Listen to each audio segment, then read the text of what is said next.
ह्रीङ्कार ह्रीङ्कार रहस्ययुक्त श्रीङ्कार கூட்டார்த்த மகாவிபூத்யாம் ஓம்காரமர்ம பிரதிபாதனிப்பியாம் நமோ நம ஸ்ரீ குருபாதுகாப்பியாம். எல்லாம் வல்ல குரு திருப்படிகளை விசேஷமாக நமஸ்கரித்து அபிராமி அந்தாதி என்னும் அரும்பெரும் பொக்கிஷத்தை அதனுடைய உட்கருத்துக்களை அவரவர்களுடைய பார்வையிலே அனுபவித்துக் கொண்டு வருகிறோம்.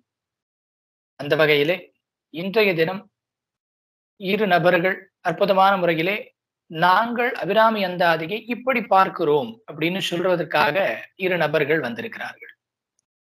ஒருவர் இந்தியாவினுடைய ரெப்ரசன்டேட்டிவா சீனா வரையிலே போய் கலை பண்பாட்டை பற்றி பேசி அற்புதமான முறையிலே தன்னுடைய ஆன்மீக பணிகளை செவ்வனே செய்து கொண்டிருக்கக்கூடிய மகேஷ் அவர்கள். தனியார் வங்கியிலே பட்டய கணக்காளராக பணிபுரிந்து கொண்டு அற்புதமான முறையிலே அவருடைய விஷயங்களை செவ்வனே செய்து வந்திருக்கிறார். இன்னொரு நபர் திருமதி தனலட்சுமி பாண்டுரங்கன்.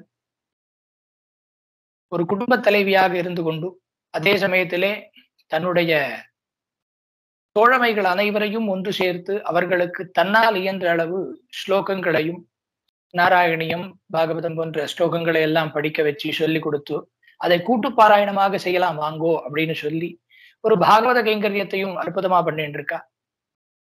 நானும் பேசுறேன், எனக்கும் அபிராமி அந்தாதி பிடிக்கும், நான் கற்றதுல இருந்து என்னுடைய பார்வையும் சொல்றேன்னு அவளும் வந்திருக்கா. இருவரையும் வரவேற்பதிலே மகிழ்ச்சி அடைகிறோம். ரொம்ப சந்தோஷம் நீங்கள் இருவரும் வந்ததுக்கு. அற்புதமான முறையிலே அபிராமி அந்தாதி அப்படிங்கிற ஒரு பொக்கிஷத்தை நான் இப்படி புரிந்திருக்கிறேன் அப்படின்னு சொல்லி இதை இதோட கம்பேர் பண்ணலாம், அதோட கம்பேர் பண்ணலாம், இப்படி பேசலாம் அப்படி பேசலாம் அப்படிங்கிறதையும் சொல்லி பாமரனும் இப்படி புரிஞ்சுக்கலாம், படித்தவனும் அப்படி புரிஞ்சுக்கலாம் அப்படின்னு சொல்லி பல பதிவுகள் அற்புதமான முறையிலே வந்து இருக்கிறது, வரப்போகிறது. அதிலே இன்றைய பதிவும் ஒரு பதிவுங்கிறதுலே மற்றற்ற மகிழ்ச்சி. நான் எப்படி பார்க்கிறேன், நான் ஒரு 2 ஸ்லோகத்தை எடுக்கிறேன் சுவாமி, இந்த 2 ஸ்லோகத்தை சொல்லி இதுல இருந்து அது எப்படி இருக்கு, அங்கிருந்து இது எப்படி இருக்குங்கிறதுல நான் ஒரு கம்பேரிட்டிவ் பண்ணி நான் என்னுடைய கருத்தை சொல்றேன் அப்படின்னு மகேஷ் அந்த பக்கம்.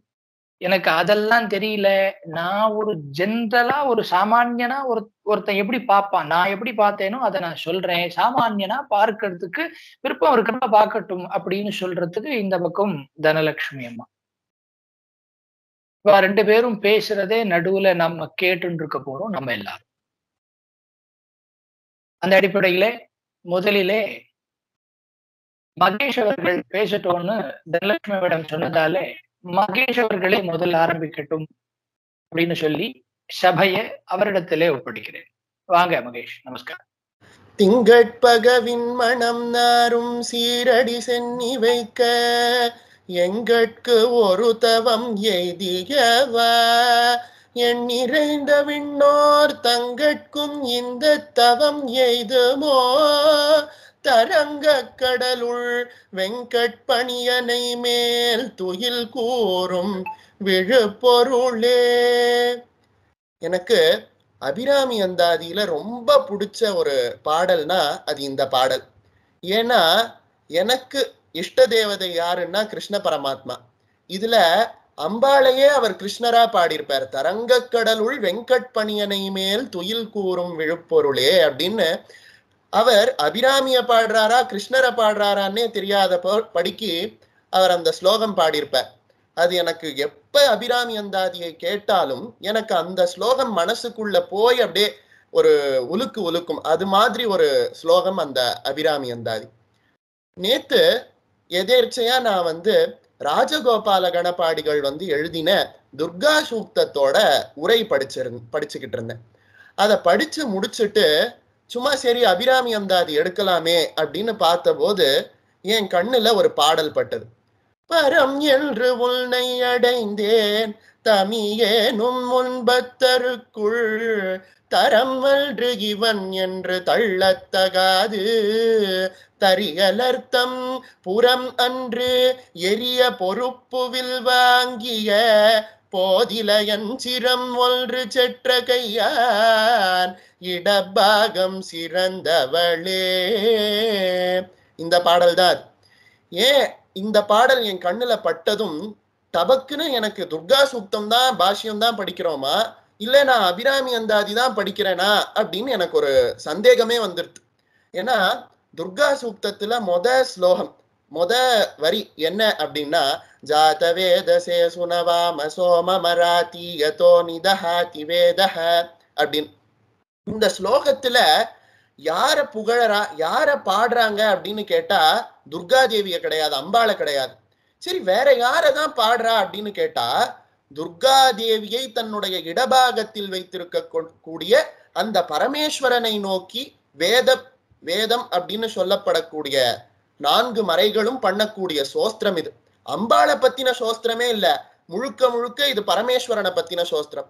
சரி, நம்ம ஸ்ரீருத்ரத்தை எடுத்துப்போம். ஸ்ரீருத்ரம் பரமேஸ்வரனை பத்தின சோஸ்திரம்னு நினைக்கிறோம். ஆனா அதை எடுத்து பார்த்தான்னா, அப்பா பரமேஸ்வரா, நீ உன்னோட கோபத்தை என்கிட்ட காட்டாத, உன்னோட கருணையை எங்க கிட்ட காட்டு அப்படின்னு சொல்றது. ஆக கருணையை காட்டுன்னு சொல்லும் போது அம்பாளை பத்தின சோஸ்திரமாக ருத்ரம் இருக்கு அப்படின்னு பெரியவாள்லாம் சொல்லுவா. இதுல நம்ம கவனிக்க வேண்டிய விஷயம், நம்மளோட மதத்துல 2 இதிகாசம், அதுல முக்கியமான இதிகாசம் ராமாயணம். அந்த ராமாயணத்துல மறைவா ஒரு விஷயம் சொல்லப்பட்டிருக்கு. என்ன விஷயம் அப்படின்னு கேட்டா, ஆஞ்சநேய மூர்த்தி இவர்கிட்ட நம்ம கடைசியில வரலாம். அதுக்கு முன்னாடி சூர்பனகை எடுத்துப்போம். சூர்பனகைக்கு ராமச்சந்திர பிரபு மேல அவ்வளவு பிரியம். அவனை தான் மட்டும் தனியா, ராமனை மட்டும் தனியா வச்சு பூஜை பண்ணணும், ராமனை மட்டும் அடையணும்னு ஆசைப்பட்டவள் சூர்பனகை. சரி, இந்த பக்கம் வருவோம். ராவணன், அவன் என்ன ஆசைப்பட்டான்? தாயார் மேல பெரிய பிரியம், சீதா பிராட்டி மேல பெரிய பிரியம். ராமனை விட்டு சீதா பிராட்டிய பிரிச்சுண்டு தான் அனுபவிக்கணும்னு நினைச்சான். சூர்பனகை ராமனை சீத்தையை விட்டு பிரிச்சு தான் அனுபவிக்கணும்னு நினைச்சா. ராவணன் சீத்தையை ராமன் கிட்ட இருந்து பிரிச்சு தான் அனுபவிக்கணும்னு நினைச்சா. இவ 2 பேரும் கடைசியில அழிஞ்சுதான் போனான். ஆனா ஒரே ஒருத்தர் ராம காவியத்துல ராமனையும் சீத்தையும் சேர்த்து வச்சு பார்க்கணும்னு ஆசைப்பட்டார். அதாவது அது யாருன்னு கேட்டா ஆஞ்சநேயர். ராமர் எப்படி இருந்தாருன்றத சீத்தை கிட்ட போய் சொல்றார். அவர் சரியான நேரத்துக்கு அன்னைக்கு வரலன்னா சீத்தை ஆத்மஹத்தி தற்கொலை பண்ணிக்கிறதுக்கு தயாராக இருந்தாருன்னு எழுதுறா வால்மீகி. ஆக ராமர் பத்தின பெருமையை சீத்தை கிட்ட போய் சொல்றார், சீத்தையை பத்தின பெருமையை ராமன் கிட்ட சொல்றார். கண்டனன் கற்பிற்கு அணியை கண்களால் அப்படின்னு கம்பர் சொல்றார். சீத்தையோட பெருமையை ராமன் கிட்டையும், ராமனோட பெருமையை சீத்தை கிட்டையும். இதுல இருந்து என்ன தெரியறது? சுவாமி சன்னதியில போய் நின்னுண்டா சிவனை சோஸ்திரம் பண்ணக்கூடாது. யார சோஸ்திரம் பண்ணணும்னு கேட்டா அம்பாளை சோஸ்திரம் பண்ணணும். அம்பாள் சன்னதியில போய் நின்னுண்டா யார சோஸ்திரம் பண்ணணும்னு கேட்டா சுவாமிய சோஸ்திரம் பண்ணணும். இத ராமாயணம் மட்டும் சொல்லல, வேத காலத்துல இருந்தே அப்படிதான் இருக்கு. துர்கா சூக்தத்துல எடுத்துட்டாலும் பிரார்த்தனை என்னவோ பரமேஸ்வரன் கிட்டதான். அதே மாதிரி ருத்ர சூக்தத்தை எடுத்துட்டாலோ பிரார்த்தனை என்னவோ அம்பாள் கிட்டதான். வேத காலத்துல இருந்து ஆரம்பிச்சு அது ஆஞ்சநேயர் நமக்கு கொடுத்து இப்ப அபிராமி பட்டரும் எடுத்துக்கிறார். இந்த ஸ்லோகத்தை நீங்க எடுத்துட்டீங்கன்னா, பரம் என்று உன்னை அடைந்தேன், தமியேனும் உன் பக்தருக்குள் தரம் அன்று இவன் என்று தள்ளத்தகாது. இந்த ஸ்லோகத்துல அம்பாளோட பெருமையே கிடையாது. தரியலர்த்தம் புறம் அன்று எரிய பொறுப்புவில் வாங்கிய முப்புறத்தை எரித்த அந்த பரமேஸ்வரனோட பிரதாபத்தை தான் சொல்றார். இதெல்லாம் சொல்லிட்டு இப்பேற்பட்ட பரமேஸ்வரனோட இடது பாகத்துல இருக்கியே அப்படிங்கிற. ஆக மொத்தத்துல என்ன, வேதம் எப்படி அம்பாள சோஸ்திரம் பண்ண வர இடத்துல சிவனை சோஸ்திரம் பண்றதோ, அதே மாதிரி இவரும் அம்பாள சோஸ்திரம் பண்ண வர இடத்துல ஈஸ்வரனை சோஸ்திரம் பண்றார். இப்போ நம்ம இன்னும் அதுக்குள்ள இறங்கி பார்ப்போம். ஜாத வேதஸ் அப்படின்னு சொன்னா பொதுவான சமஸ்கிருதத்துல அக்னி அப்படின்னு அர்த்தம். வேதத்தை மட்டும் நம்ம பொருள் பண்ணும் போது நேரடியான அர்த்தத்தை எடுத்துக்கவே கூடாது. ஏன்னா வேதம்ங்கிறது மறை, எதையுமே மறைத்து உட்பொருளை மறைத்து வைத்து சொல்றதுனாலயே வேதத்துக்கு மறை அப்படின்னு பேர். சரி, ஜாத வேதஸ் அப்படிங்கிற வார்த்தைக்கு என்ன அர்த்தம்னு ஆதிசங்கர பகவத்பாதரை போய் கேட்டா, அவர் பிரபஞ்சசாரம் அப்படிங்கிற ஒரு கிரந்தத்துல என்ன சொல்றார்? ஜாத்தம் சர்வேதிதி ஜாத வேதக, இந்த உலகத்துல இருக்கிற அத்தனையையும் அறிந்தவன் யாரோ அவன் தான் ஜாத வேதஸ் அப்படிங்கிறார் ஆதிசங்கரர். இப்போ நம்ம தனியா சில தப்பு பண்றோம், பூட்டின அறைக்குள்ள ஒரு தப்பு பண்றோம், அது யாருக்கும் தெரியாதுன்னு நம்ம நினைச்சுட்டு இருக்கோம். ஆனா அதையும் அறிந்தவன் பகவான். ஏன்னா பகவானுக்கு சாட்சி சொல்றதுக்கு 8 பேர் இருக்கா. நிலம், நீர், நெருப்பு, காற்று, ஆகாயம்ங்கிற பஞ்சபூதமும், சூரியன் சந்திரன்கிற 2 கோள்களும், 8வது சாட்சியா அவனே இருக்கான். அவன் இல்லாத இடம் எது இருக்கு?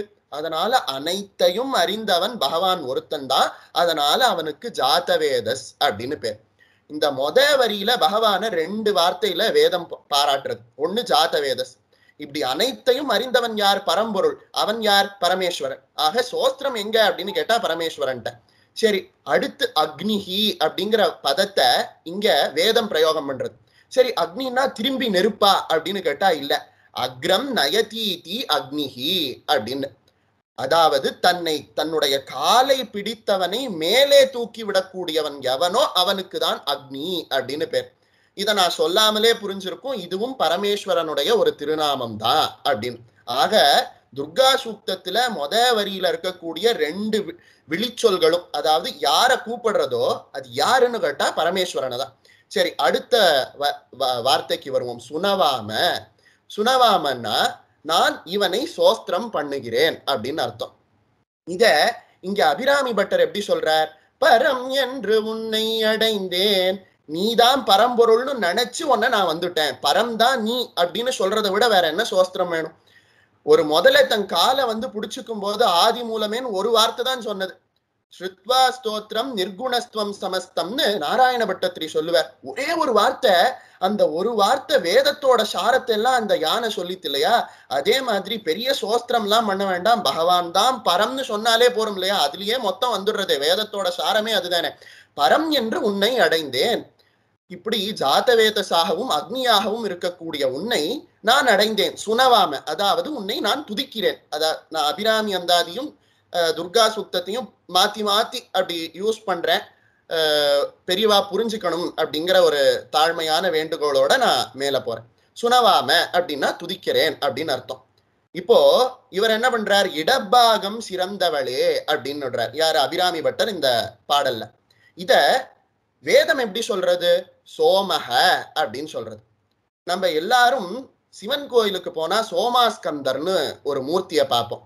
அதாவது என்னன்னா, ஈஸ்வரன் வலது பக்கம் இருப்பார், அம்பாள் இடது பக்கம் இருப்பார், நடுவுல முருகன் இருப்பார். அந்த சோமஹ அப்படிங்கிற வார்த்தைக்கு என்ன அர்த்தம்னா ச உமா ஸ்கந்தக, அதாவது உமாவோடவும் முருகனோடையும் சமேதராக இருக்கக்கூடியவர்.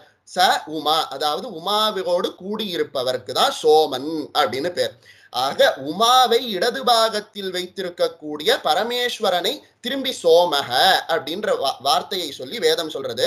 அததான் அப்பேற்பட்ட பரமேஸ்வரனோட இடப்பாகம் சிறந்தவளேன்னு இங்க அபிராமி பட்டர் போட்டுடுற. அடுத்து வருவோம். அராதீயத்தோ நிதஹாதி வேதஹ, எதிரிகளை அழிப்பவரே அப்படின்னு சொல்ற. மனிதனுக்கு பலவிதமான எதிரிகள் உண்டு. அபிராம பட்டர் இதே அபிராமி அம்மை திருப்பதிகத்துல அழகா ஒரு பாடல் போடுவார். மிகையும் துரத்த வெண்பினியும் துரத்த வெகுளியானதும் துரத்த. அந்த பாடல்ல மனிதனுக்கு என்னென்ன எதிரிகள்லாம் இருக்கோ எல்லாத்தையும் சொல்லுவார். மிகையும் துரத்த, பெரியவர்கள் இதை பண்ணு அதை பண்ணாதன்னு சொல்லி நம்மளை தொல்லை பண்ணக்கூடியதும், எனக்கு உடம்புல வரக்கூடிய பிணியும், என்னுடைய பயம் முதலிய குணங்களும், வறுமையும் பசியும் பிறவியும், இப்படி எல்லாம் என்ன துரத்தின்றே இருக்கு. நாவரண்டோடி கால் தளர்ந்திடும் என்னை நமனும் துரத்துவானோ, அகில உலகங்கட்கும் ஆதார தெய்வமே, ஆதி கடவுரின் வாழ்வே, அமுதீசர் ஒரு பாகம் அகலாத சுகபாணி, அருள்வாமி அபிராமியே அம்மா. இப்படி எல்லா எதிரிகளும் என்ன துரத்தின் இருக்கா. இவா துரத்துறதுனால நான் பயந்து பயந்து ஓடுறேன். அப்படி ஓடுற நான் என்னோட நாக்குல இருக்கக்கூடிய ஜலம் வத்தி போய் மயக்கம் போட்டு விழணுமா? அதுக்கு அப்பேற்பட்ட நிலை எனக்கு வரக்கூடாதுங்கிறதுக்காக உன்னை நான் சரணாகதி பண்றேன்னு அங்க அபிராம பட்டர் சொல்வார். இப்படி மனிதனுக்கு பல எதிரிகள் உண்டு. அந்த எதிரிகள் எல்லாம் நீங்கணுங்கிறதுக்காக வேதம் அந்த பரம்னு சொல்லப்படக்கூடிய பார்வதியோடு கூடிய பரமேஸ்வரனை சரணாகதி பண்றது. அதே மாதிரி அபிராம பட்டரும் இந்த ஸ்லோகத்துல பரமேஸ்வரனை பார்வதியோடு கூடியவராக இருக்கக்கூடிய அந்த பரமேஸ்வரனை சரணாகதி பண்றார். சரி, இப்போ நம்ம அடுத்த விஷயத்துக்கு வருவோம். சரி, இப்போ முப்புறத்தை எரித்த பரமேஸ்வரனோட இடது பாகத்துல இருக்கக்கூடியவளே அப்படின்னு சொல்ற. இத நம்ம இங்க அதை அப்படியே மனசுல வச்சுண்டு திருப்புகழுக்கு போலாம். சரி, திருப்புகழ்ல அருணகிரிநாதர் என்ன சொல்லுவார்னா, முருகனை பாடுற மாதிரிதான் இருக்கும். திடீர்னு அவரோட அம்மாவை சொல்லுவார், திடீர்னு அவரோட அப்பாவை சொல்லுவார், திடீர்னு அவரோட மாமாவை சொல்லுவார். சோ திருப்புகழ்ங்கிறது முருகனை பத்தின சோஸ்திரம் மட்டுமே கிடையாது, எல்லா சுவாமியும் அதுல வந்துருவா. அதுல அழகான காஞ்சிபுரம் திருப்புகழ்ல அழகான ஒரு திருப்புகழ் இருக்கு. குலசையிலத்து பிறந்த பெண் கோடி உலகடைய பெற்ற உந்தியந்தனி குறைவர 32 புரிகின்ற பேதை குணதரி சக்ர பிரச்சண்ட சங்கரி கணபண ரத்ன புயங்க கங்கணி குவடு குனித்து புறம் சோடும் சினவஞ்சினீலி. குவடு குனித்து புறம் சுடும் சினவஞ்சினீலி அப்படிங்கிறார். குவடுன்னா மலை, அந்த மலையை வளைத்து முப்புறத்தை சுட்டவளேன்னு யார சொல்றார்? அம்பாள சொல்றார். ஆனா இத பண்ணது யாரு? சிவன். இங்க அபிராமி பட்டரும் அதேதான் சொல்றார், முப்புறங்களை எரித்த சிவனுடைய இடது பாகத்துல இருந்தவளே அப்படின்னு. அப்போ நமக்கு ஒரு டவுட் வரும், சரி சுவாமி, முப்புறத்தை எரித்தது யார், அம்பாளா சிவனா? சரி, இன்னொரு டவுட்டும் நமக்கு வருது. இதே அபிராம பட்டர் அபிராமி அந்தாதியில அழகான ஒரு பாசுரத்துல சொல்றார், திருநீலகண்டன் எனும் நின்பதி உன்னுடன் தோன்றி அப்படின்னு. மார்க்கண்டேயனை காப்பாத்துறதுக்கு பரமேஸ்வரன் வந்த போது மார்கண்டேயனை காலன் கிட்டேந்து காப்பாத்தினது யாருன்னு கேட்டா பரமேஸ்வரன் இல்லையா, என் அபிராமிங்கிறார். ஆக மொத்தத்துல இவர் சொல்ல வந்தது அம்பாள் பெருமையா சிவன் பெருமையானே நமக்கு தெரியல. சரி, இந்த கேள்வியை நம்ம இங்க அப்படியே வச்சுட்டு நம்ம சௌந்தர்ய லஹரியில ஒரு ஸ்லோகத்துக்கு போலாம். விபஞ்சா காயந்தி விவிதமபதானம் பசுபதேஹே ஸ்வயாரப்தே வக்தும் சலித சிரசா சாது வச்சனே ததீயைர் மாதுர்யைர் அலபித தந்திரி கலரவாம் நிஜாம் வீணாம் வாணீம் நிச்சுலயதி சோலேன நிபிருதம்.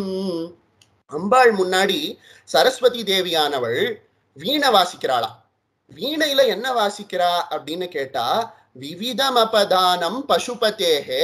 அம்பாள் முன்னாடி வீணை வாசிக்க கூடியவள் அம்பாள் பெருமையை தானே பாடணும். அவ என்ன பாடுறா? பசுபதியோட பெருமையை பாடுறாளாம். கற்புக்குடைய பெண்கள் தாம் பெருமையை கேட்டு சந்தோஷப்பட மாட்டாளாம், தன்னோட பதியோட பெருமையை கேட்டு சந்தோஷப்படுவாளாம்.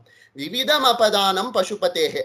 அடுத்த வார்த்தையை கவனிங்கோ, ஸ்வயாரப்தே வக்தும் சலித சிரசா சாது வச்சனே. அங்க சரஸ்வதி வீணையில வாசிக்கக்கூடிய பரமேஸ்வரனோட பெருமையை ஆதிசங்கர பகவத் பாதர் சாது வச்சனம் அப்படிங்கிற வச்சனத்திலேயே ரொம்ப சாதுவானது, வச்சனத்திலேயே ரொம்ப மேன்மையானதுங்கிறார். எந்த வச்சனம்? சிவனை பத்தி, பரம்பொருளை பத்தி நாம் சொல்லக்கூடிய வசனம். அப்பர் சுவாமிகள் சொல்லுவார், பேசாத நாளெல்லாம் பிறவா நாளே அப்படின்னு. பகவானோட வார்த்தையை, பகவானுடைய புகழை நம்ம என்னைக்கு பேசுறோமோ அதுதான் நம்ம பிறந்த நாள். பகவானோட புகழ் தான் உண்மையான வார்த்தை அப்படின்னு ஆதிசங்கர பகவத் பாதரும் சொல்றார். இப்போ இந்த சரஸ்வதி வீணைய வாசிக்கும் போது அதுல அவ்வளோ அழகான கானத்தை கேட்டுட்டு அம்பாள் என்ன பண்றாளாம், ஆஹா அப்படின்னு சொல்லிடுறாளாம். இப்போ சரஸ்வதிக்கு இந்த வீணையெல்லாம் ஒரு சப்தமா, இந்த வீணையெல்லாம் ஒரு நாதமா?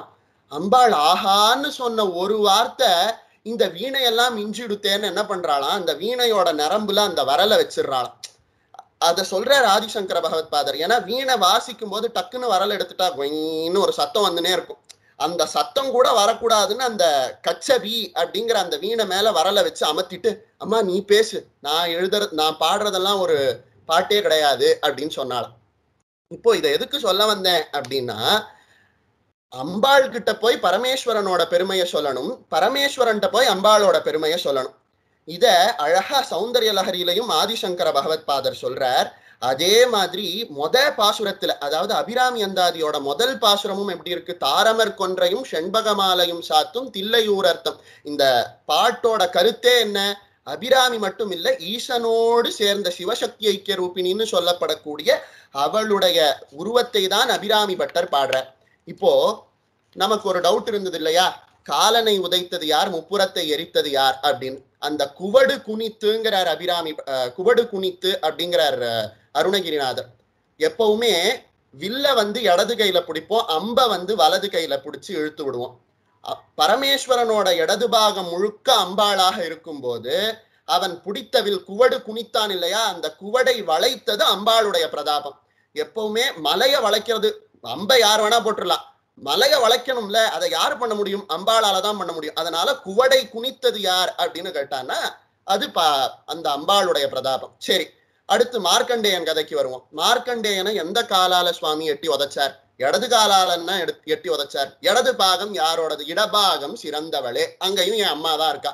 சரி, மொத்தம் பரமேஸ்வரன் பண்ணது மொத்தம் யாரு பண்ணது? என் அம்மா பண்ணது அப்படின்னு சொல்றார். இப்போ வேதம் என்ன சொல்றது? இப்படி உமாவோடு சொல்லும் பொருளும் எனக்கு நடமாடும் இறைவனோடு புல்லும் பரிமள பூங்கொடியேன்னு சொன்னா போல, சொல்லும் பொருளும் போல வாக்கர்த்தாதிவ சம்பிரப்தௌ வாக்கர்த்த பிரதிபத்தியதே ஜகதப் பிதரௌ வந்தே பார்வதி பரமேஸ்வரவுன்னு காளிதாசன் சொன்னா போல, சொல்லும் பொருளும் போல அவனோட இணைந்திருக்கா இல்லையா அந்த அம்பாளை எதற்கு நான் வணங்குகிறேன்? பரம் என்று உன்னை அடைந்தேன், தமியேனும் உன் பக்தருக்குள் தரம் அன்று இவன் என்று தள்ளத்தகாது. வேதம் என்னோட எதிரிகள் எல்லாம் போகணும் அப்படின்னு சொல்றார். அபிராமி பட்டர் என்ன சொல்றார்? எனக்கு எதிரி எல்லாம் போகணும்னு அவசியம் இல்லை, எனக்கு உன்னோட அடியாரோட இருந்தா போதும் அப்படிங்கிற. இப்போ நமக்கு டவுட் வருது, இத்தனை எதிரி இருக்குன்னு சுவாமி நீங்க தான் சொன்னீர், இப்போ எனக்கு இந்த எதிரி எல்லாம் இருக்கு இல்ல அதை பத்தி பிரச்சனை இல்லை, எனக்கு உன் அடியாரோட இருந்தா போதும் சொல்றீரே, இது எப்படி சாத்தியம் அப்படின்னு கேட்டா, அடியாராக இருந்தாலே இந்த எதிரிகள்லாம் வராதுங்கிறத அவர் சூசகமா சொல்றார். எங்க சொல்றார் அப்படின்னு பார்த்தா, வந்தே சரணம் புகும் அடியாருக்கு வானுலகம் தந்தே பரிவோடு தான் போயிருக்கும் சதுர்முகமும் பைந்தேன் அலங்கல் பருமணியாகமும் பாகமும் பொற்செந்தேன் மலரும் அலர்கதிர் ஞாயிறும் திங்களுமே. வந்தே சரணம் புகும் அடியாருக்கு வானுலகம் தந்தே. மக்களுக்கு வேண்டிய சுகம் ரெண்டு, இக பர. அதாவது இந்த உலகத்துல இருக்கும் போதும் சுகத்தை அனுபவிக்கணும், மேலுலகத்துக்கு போனதும் சுகத்தை அனுபவிக்கணும். வந்தே சரணம் புகும் அடியாருக்கு வானுலகம் தந்தேங்கிறா போல, வந்து அம்பாளோட பாதத்தை பிடித்தவாளுக்கு வானுலகம் கொடுத்துடுறா, அதாவது பர சௌபாகியத்தை கொடுத்துடுறா. சரி, அப்ப இங்க இருக்கும் போது பூமியில என்ன சௌபாகியத்தை கொடுக்கறா அப்படின்னு கேட்டா, உடையாளை உடைத்தனை வஞ்ச பிறவியை உள்ள முருகும் அன்பு படைத்தனை பத்மபதயுகம் சூடும் பணி எனக்கே கொடுத்தனை நெஞ்சத்து அழுக்க எல்லாம் நின் அருள் புனலால் துடைத்தனை சுந்தரி நின்னருள் ஏதென்று சொல்லுவதே. உலக சுகத்தை கொடுக்கறா, அவளை வந்து அவளோட பாதத்தை பிடிச்சாலே வானுலகத்துக்கு போய் இந்திரனை போல ஆட்சி பண்ணலாம்னு சொல்றார் முத பாட்டுல. அடுத்த பாட்டுல என்ன சொல்றா? மோட்சமும் கிடைக்கிறார், கொடுக்கும் அம்பாளோட பாதம் அப்படிங்கிறார். உடைத்தனை வஞ்ச பிறவியை, திரும்பி திரும்பி பிறக்கக்கூடிய பிறவியை உடைத்தாளாம். உள்ளம் உருகும் அன்பு கொடுத்தனை, உள்ளம் உருகக்கூடிய அளவுக்கு பக்தியை கொடுத்தாளாம். பத்மபத யுகம் சூடும் பணி எனக்கே கொடுத்தனை, தன்னோட பாதத்தை தூக்கி தலைமையில வைப்பாளாம். நெஞ்சத்து அழுக்கையெல்லாம் நின் அருள் புனலால் துடைத்தனை, என் மனசுல இருக்கக்கூடிய அழுக்கையெல்லாம் தொடச்சிருவாளாம். இதுதானே சார் முக்தி? அம்பாளோட பாதத்தை பிடிச்சா இருக்கிற மொத்த எதிரியும் போயிடும். அதனால எனக்கு எதிரிகள் தனியா போகணும்னு அவசியம் இல்லை, உன் அடியாரோட இருந்துட்டாலே எதிரிகள் எல்லாம் போயிடுவா, அதனால உன் குலத்தோடு என்னை சேர்த்து விடு அப்படிங்கிற. அததான் திருமங்கை ஆழ்வார் என்ன சொல்றார்? குலம் தரும் செல்வம் தந்திடுங்கிற. பகவானோட நாமம் முதல்ல என்ன கொடுக்கும்? அடியார் அப்படிங்கிற குலத்தை நமக்கு கொடுக்கும். அந்த குலத்துல போயிட்டாலே எந்த கஷ்டமும் இல்லை அப்படிங்கிறதான் இங்க அழகா, எனக்கு எதுவுமே வேண்டாம், பரம் என்று உன்னை அடைந்தேன், தமியேனும் உன் பக்தருக்குள், உன்னோட பக்தர்ல ஒருத்தரா என்ன வச்சுடு அப்படின்னு சொல்றத அழகா வேதம் என்ன சொல்றது? உமாவோடு கூடியிருக்கக்கூடிய பரமேஸ்வரனே, எல்லாம் அறிந்தவனே, காலை பிடித்தவர்களை மேலே தூக்கி விடக்கூடியவனே, உன்னை நான் சரணாகதி பண்றேன், அந்த சரணாகதியை ஏத்துண்டு என்ன சம்சார சாகரத்திலேருந்து விடுவிச்சுடுன்னு வேதம் அந்த துர்கா சூக்தத்தோட ஸ்லோகத்துல சொன்னத அழகா பரம் என்று உன்னை அடைந்தேன் அப்படிங்க சொல்லப்படக்கூடிய இந்த பாடல்ல ரொம்ப அழகா அபிராம பட்டர் சொல்லியிருக்கார். இன்னும் ஒரே ஒரு சின்ன விஷயம் அதை சொல்லிட்டு முடிச்சுடுறேன். துர்கா சூக்தத்துல 2வது ஸ்லோகம், அதுல என்ன அப்படின்னா, துர்காம் தேவிகும் சரணமகம் பிரபத்யே, எல்லாத்தையும் விட்டுட்டு துர்கா தேவி கிட்ட நான் சரணாகதி பண்றேன் அப்படின்னு சொல்றது வேதம். இதை எடுத்துன்னு வந்தவர் பாட்டுல வேதம் சொன்னதை ஒரே வார்த்தையில முடிச்சவர், இங்க துர்காம் தேவிகும் சரணமகம் பிரபத்யன்னு ஒரே வரியில சொன்னதை 4 வரியில எழுதுறார் சுவாமி. என்ன எழுதியிருக்கார் அப்படின்னா, நாயகி நான்முகி நாராயணி கை நளின பஞ்சசாயகி சாம்பவி சங்கரி ஷாமளே சாதினச்சுவாய் அகிமாலினி வாராகி சூலினி மாதங்கி என்றாய கியாதி உடையாள் சரணம் அரண் நமக்கே. துர்காம் தேவிகும் சரணமகம் பிரபத்யேன்னு வேதம் சொல்றது. என்ன, துர்கா தேவியை நான் சரணாகதி பண்றேன் அப்படின்னு சொல்றது வேதம். அந்த வரியை எடுத்துண்டு அதுக்கு முன்னாடி ஓங்காரம்ங்கிற பிரணவத்தையும் ஹ்ரீம்காரம்ங்கிற சாக்த பீஜத்தையும் தும் அப்படின்னு சொல்லப்படக்கூடிய துர்காவோட பீஜத்தையும் மேலே சொன்ன அந்த சரணாகதி வாக்கியத்தையும் சேர்த்து சொன்னா துர்கா பஞ்சதசாட்சரி மந்திரம் வந்துரும். இப்போ அந்த மந்திரத்துல 15 எழுத்துக்கள் இருக்கு. இந்த அபிராமி பட்டர் சொன்ன இந்த ஸ்லோகத்துல அந்த 15 அக்ஷரத்தோட சாரமா 15 நாமாக்கள் சொல்ற. நாயகி அப்படிங்கிறது முதல் நாமம், முதல் அக்ஷரத்தோட சாரமாகவும், நான்முகிங்கிறது 2வது நாமம், 2வது அக்ஷரத்தோட சாரமாகவும், இப்படியே 3வது நாமா நாராயணி அப்படிங்கிற நாமம், கை நளின அப்படின்னு சொல்லப்படக்கூடிய அம்பாளுடைய கைகள் நளினம் போல இருக்குன்னு சொல்லப்படக்கூடியது 4வது நாமமாகவும், பஞ்சசாயகி அதாவது 5 பானங்களை உடையவள் அப்படின்னு சொல்லப்படக்கூடியது 5வது நாமமாகவும், சாம்பவி 6வது நாமம், சங்கரி இந்த சங்கரியில மட்டும் 2 நாமத்தை சேர்த்து வச்சுடுற. ஏன் அப்படின்னா மத்த எல்லா நாமத்துக்கும் ஒரே ஒரு பொருள் சொல்லிடலாம். சங்கரிக்கு மட்டும் இந்த இடத்துல 2 பொருள் வருது. முதல் பொருள் என்னன்னா சங்கரனுடைய மனைவி சங்கரி அப்படிங்கிற பொருள். 2வது பொருள் என்னன்னா மங்களங்களை கொடுப்பவள் சங்கரி அப்படின்னு 2வது பொருள். ஆக சங்கரி அப்படிங்கிற நாமத்தை 2 தடவை கவுண்ட் பண்ணும். விஷ்ணு சஹஸ்ரநாமத்துல வசுப்பிரதன்னு முதல் ஸ்லோகம் முடியும். அடுத்த ஸ்லோகமே வசுப்பிரதோ வா சுதேவோ வசுர் வசுமனா ஹவிகின்னு வரும். அதுக்கு ஆதிசங்கர பகவத் பாதர் வியாக்கியானம் எழுதும் போது ஒரே நாமாதானன் ஸ்கிப் பண்ணல. வசுப்பிரதன்னு முதல்ல இருந்த நாமாக்கு ஒரு அர்த்தம் எழுதுறார், அடுத்த வசுப்பிரதாக்கு வேற அர்த்தம் எழுதுறார். ஆக மொத்தத்துல வேதம் ஒரே இடத்துல 2 நாமா சொன்னா அதுக்கு வேற வேற அர்த்தம்னு அர்த்தம். அது போல இங்க சங்கரி அப்படிங்கிற நாமாக்குள்ள 7, 8 2 நாமா அடங்கி இருக்கு. ஷியாமலை அப்படிங்கிறது 9 நாமா, 9வது நாமா, சாதி நச்சுவாயகி அப்படிங்கிறது 10வது நாமா, மாலினி அப்படிங்கிறது 11, வாராகி 12, சூலினி 13, மாதங்கி 14. இப்படி பெரிய பெருமைகளை உடையவள் ஆயக்கியாதி உடையாள்ங்கிறது 15வது நாமம். இப்படி வேதத்துல துர்காம் தேவிகும் சரணமகம் பிரபத்யே அம்பாள சரணாகதி பண்ணு அப்படின்னு சொன்னத 15 அக்ஷரங்கள் கொண்ட மகா மந்திரத்தை இந்த அழகான ஸ்லோகத்துல நமக்கு கொடுத்து இப்படிப்பட்ட துர்கா தேவியை, இப்படிப்பட்ட அபிராமி தேவியை நான் சரணாகதி பண்கிறேன்னு வேதம் சொன்னதை அழகா நமக்கு அதுவும் வேதத்துல ருத்ரத்துல நமசிவாய அப்படிங்கிற மந்திரம் வேதத்துக்கு நடுவுல புதைச்சு வச்சிருக்கிறதாக நம்மளோட பரமாச்சாரியர் சொல்லுவார். அதாவது நம்ம வீட்டுல ஏதாவது பொக்கிஷம் இருந்ததுன்னா சும்மா எங்கேயும் வைக்க மாட்டோம். வீட்டுக்கு நடுவுல பீரோவுக்கு மத்தியில இருக்கக்கூடிய லாக்கர்ல அதுக்கு மத்தியில இருக்கிற உள் லாக்கருக்கு மத்தியில வைப்போம். அது மாதிரி ரகசியமான பொருட்களை எப்பவுமே வீட்டுக்கு மத்தியில ஒழிச்சு வைக்கிறதா வழக்கம். அதே போல இந்த ஸ்லோகமும் அபிராமி அந்தாதியில இந்த ஸ்லோகமும் 50வது ஸ்லோகமா வருது. அதையும் நம்ம குறிச்சுக்கணும்.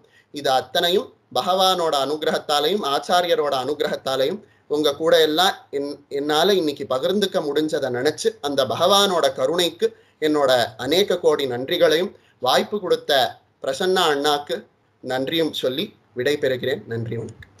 தெளிவாக நான் என்ன பேசணும்னு நினைக்கிறேனோ அதை நான் தெளிவா சொல்றேன், கேளுங்க, புரிஞ்சுக்கோங்க அப்படிங்கிற ஒரு ஆஸ்பெக்ட்ல கொண்டு போனார். ரொம்ப அருமை. இதுல இந்த சங்கரிங்கிறதுக்கு ரெண்டு அர்த்தம் இருக்கு இந்த நாமாலியே அப்படின்னு சொல்லும் போது அடியே மனதில் தோன்றின ஒரு விஷயம் என்னன்னா, சங்கரி சாங்கரி இதெல்லாம் ஒரே யுகயுகமாக இருந்து கொண்டிருக்கு. ஒவ்வொரு யுகத்துல ஒவ்வொரு பேர்ல இருக்கு அப்படின்னு சொல்றோம். இப்படி இன்னைக்கு பத்ரகாளின்னு சொல்றா அந்த கோவில நம்பாடு, போன யுகத்துல இந்திராட்சின்னு சொன்னான், அதுக்கு முன்னாடி சாங்கரின்னு சொன்னான். இப்படி நிறைய பேர்களோட இருக்கக்கூடியது அந்த கோவில் எனக்கு டக்குன்னு எனக்கு ரிலேட். அதே போல இந்த மந்திரத்தினுடைய அர்த்தங்களை நாமங்களாக சேர்த்து கொடுத்திருக்கார் அபிராமி பட்டர் அப்படின்னு சொல்றது ரொம்ப அற்புதமான ஒரு விஷயம். இதைத்தான் நான் எதிர்பார்க்கிறேன். இப்படியான ஒரு பார்வை தான் வரணும் எல்லாருக்கும். அந்த தெளிவு கிடைக்கணுங்கிறதுக்காக தான் இந்த மாதிரியான ஒரு முயற்சி. அப்படி இந்த ஒரு அடியார் அப்படின்றவர்கள் எல்லாமே இந்த முயற்சியில் ஈடுபடும். யார் அடியார்னு கேட்கும்போது இதையும் கூட இவளுக்கு வகுப்புல எல்லாம் சொல்லியிருக்கேன். அடியும் முடியும் தொடர்புடையார் அடியார். அடியோடு இறைவனுடைய முடி தொடர்பு இருக்கணும். இந்த அடி திருவடி அவனுடைய அடி நம் முடி மீது தலை மீது இருக்கும். அடியார்னு சொல்லுவோம். அதனாலதான் அடியார் அவர்களுடைய பெருமையே அவ்வளவு ஏற்றமா பகவத் புராணத்தையும் பகவத் விசாரத்தையும் பகவத்தோடைய விசேஷ கல்யாண குணங்களை தவிர்த்து எது அதிகமா பேசப்படுறது பாகவதத்துல என்ன பாகவதத்தினுடைய பெருமையை பேசணும். அந்த ஒரு விஷயத்த அற்புதமா தம்பி சொன்னார். ரொம்ப அருமையா இருக்கு. இந்த வீணை அப்படின்னு சொல்லும்போது இந்த ஒரு ஆஹா அப்படின்னு அவள் சொல்ல அப்படின்னு சொல்றதுக்கு முற்படும் பொழுதே அவள் உரையில் எடுத்து விட்டு மூடி விட்டாள்னு சொல்லி மதுரமான ஒரு விஷயம் வாக்கு வீணைகளைத்தான் கிடைக்கிறது. அதை விட மதுரம் அம்மாளுடைய நாமா இருக்குது. ஆனா அவ அந்த ஆகான்னு சொல்றதுக்கு எதனால் உட்பட்டான்னு தம்பி சொன்னார். ரொம்ப அற்புதமா இருக்கு. ஏன்னா பொதுவா எல்லாரும் சொல்லும் பொழுது என்ன சொல்றான்னா அவங்க சரஸ்வதினா வச்சா இவ வந்து சபாஷ்னு சொல்ல எடுத்தா அது அப்படியே வந்து ஒரு உரையிட்டு மூடிட்டான்னு பொதுவா சொல்லுவாங்க. நம்ம எதை பாடினாங்கிறது ஆதிசங்கரர் சொன்னாரே அதை கவனிச்சிங்களா அப்படிங்கிறதான் அந்த இடத்துல அற்புதமா எடுத்தார் தம்பி. அதாவது சுவாமிக்கு அம்பாளை பத்தி பேசினா தான் பிடிக்கும். அது பெருமாளா இருக்கட்டும் சிவனா இருக்கட்டும் எதா இருந்தாலும் சரி. அம்பாளுக்கு சுவாமியை பத்தி பிடிக்கும். அது துர்கையோ பார்வதியோ லட்சுமி எதா இருந்தாலும் சரி. இவாளுக்குள்ள சாமரஸ்யம் இருக்குது. சாமரஸ்யத்தை சரியா புரிஞ்சுக்கிறதுக்கு பேர் தான் சமயாச்சாரம்னு பேர். சாமரஸ்யத்தை சரியா அதை கிரகிக்கல அப்படின்னு சொல்லிட்டா யதார்த்த ஹிருதயத்தை கவியினுடைய யதார்த்த ஹிருதயத்தை அதே சமயத்துல அந்த பாடலினுடைய அல்லது அந்த பருவனுடைய ஒரு யதார்த்த கருத்தை நம்ம உள்வாங்கலன்னு சொன்னா பிரயோஜனம். அது படிச்சு பிரயோஜனம். விரலுக்கிழைத்த நீர் போல்னு சொல்றாங்க. அதுக்கு ஏதோ படிச்சோம் நாதி பெருங்காய டப்பா கூட வாசனை. ஏன்னா இருந்தது முன்னாடி இப்ப இல்லை அப்படிங்கிறதுனால வாசனை. அப்படி இல்லை, பெருங்காயத்தோடு இருக்கிறது இன்னும் அதிகமாக வாசனை. அப்படி சொல்லுவா இல்லையா நம்ம ஊர் பழக்கம். அப்படி உள்ளிருக்கக்கூடிய அந்த உள்ளிருக்கும் வேலூரானைன்னு சொல்றாரு. உள்ளிருக்கும் வேலூரானைன்னு சொல்லும்போது உள்ள இருக்கக்கூடியவன் பேசணும். இந்த தேவாரங்களிலும் திருவாசங்களிலும் திருப்புகளிலும் எல்லாத்திலுமே அம்பாளை பத்தி சொல்லியிருக்கு. எதுலையுமே அம்பாளை விலக்கிட்டு சுவாமியை சொல்லணும். இதுவும் திருப்புகள் எல்லாம் வந்து பார்த்தேன்னா முருகரை கூப்பிடும் போது எப்படி சொல்றாருன்னா தலச்சேதனாராட அகில மீதினியாடன்னு ஆடணும், அகில சேதனாராடணும், அப்பா ஆடணும், அம்மா ஆடணும், தம்பி அண்ணா ஆடணும், சுத்தி இருக்கக்கூடிய கணங்கள்லாம் ஆடணும். இவ எல்லாரும் சேர்ந்து ஆடும்போது மயிலும் ஆடி நீயும் ஆடி வர வேண்டும்னு சொல்லி. அப்ப நீயும் மயிலும் ஆடி வரணும்னா இத்தனை பேர் ஆடணும். அப்ப எல்லாரையும் ஆட்டிட்டு வாங்க அப்படின்னு சொல்லிட்டாரு. அப்போ ஒவ்வொரு விஷயம் அதே போல அபிராமி பெற்றும் அப்படித்தான். வெறும் அம்பாளை மட்டும் பாடிட்டு போறேன்னு அம்பாளை மட்டும் பாடல. அவர் வந்து மதியூர் வேணி மகிழ்னும் மாலும்னு அவ 2 பேரும் எடுக்கிறார். அண்ணாவையும் எடுக்கிறார், ஆத்துக்காரையும் எடுக்கிறார். இது மட்டும் இல்லை, காப்பு செய்யுள்ள சொல்லும் பொழுதே சொன்னார் பிள்ளைய வச்சு அம்பாளை பேசுவார், அம்பாளை வச்சு பிள்ளையார வச்சு முருகர் பேசுவார். இந்த மாதிரி நிறைய விஷயங்கள் எல்லாம் அனுபூதிமான்கள் அவளுக்குள்ள இருக்கக்கூடிய அந்த இறைத்தன்மையை உணர்ந்ததாலே பக்குவத்தினுடைய வெளிப்பாடு அதனால பார்க்க முடியும். அப்படி அந்த விஷயம் வந்து ரொம்ப அற்புதமா தம்பி சொன்னார், அற்புதமா சொன்னார். இதே போல அந்த சுத்தத்தையும் விராமி அந்தாதியையும் எப்படி கனெக்ட் பண்ணலாம் அப்படிங்கிற அந்த ஒரு பார்வை ரொம்ப அருமையாக இருந்தது. தனலட்சுமி அவர்களுக்கு தெரியும் நம்மளுடைய கூட்டிலேயும் இப்படித்தான் நம்ம எடுக்கிறதும் இப்படித்தான் இருக்கும். எல்லாத்திலேயும் அடியன் எழுதின அந்த சந்திரனொழி புத்தகத்துல கூட படிச்சிருந்த என்ன தெரிஞ்சு எல்லாத்தையும் கனெக்ட் பண்ணணும். இப்பெல்லாம் எனக்கு என்ன பண்ணுவா நீங்க கனெக்டிவிட்டி ஸ்பெஷலிஸ்ட். கனெக்ஷன் வந்து எல்லாத்துலயுமே இருக்கு. ஒன்னோட ஒன்று பின்னி பிணைந்தது. இந்த உலகம்ங்கிறது ஒன்னோட ஒன்று பின்னி பிணைந்தது. அந்த ஒன்னோட ஒன்று பின்னி பிணைங்கிறதுங்கிறத தெளிவா புரிஞ்சுட்டு அந்த இறையோடு நாம பிரிக்கணும்.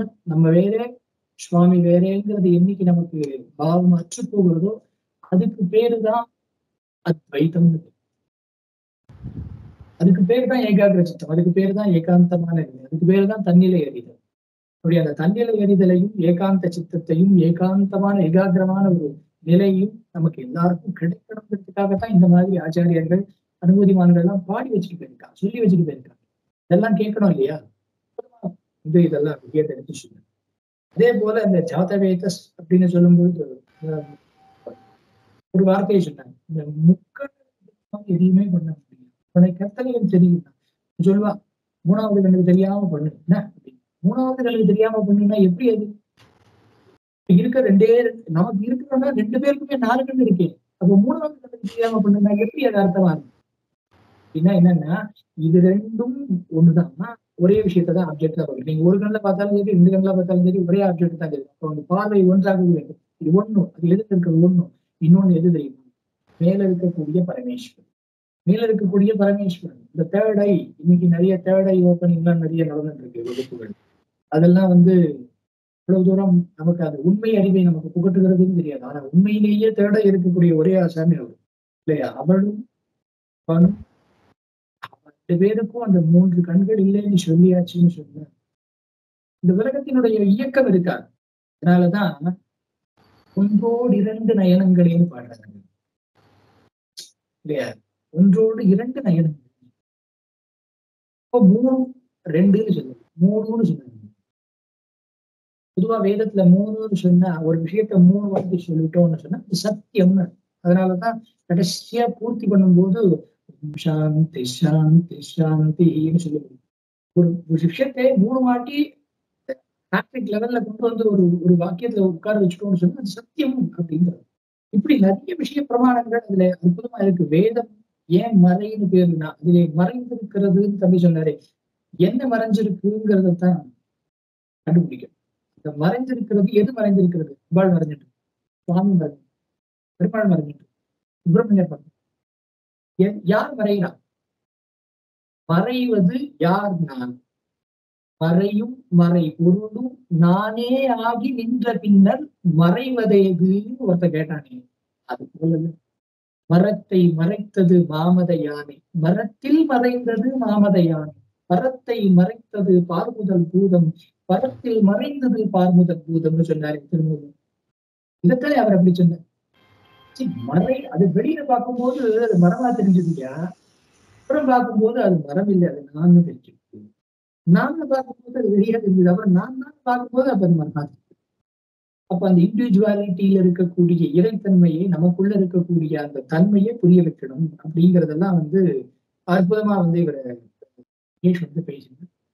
துர்கா சுத்தத்துல இருந்தும் பல்வேறு விஷயங்கள்ல இருந்து கிரகிச்சு இப்படி கனெக்டிவிட்டியா கொடுக்கக்கூடிய ஒரு அசாமியத்தான் எதிர்பார்த்துட்டு இருந்தோம். அற்புதமா நன்றி, வாழ்த்துக்கள்.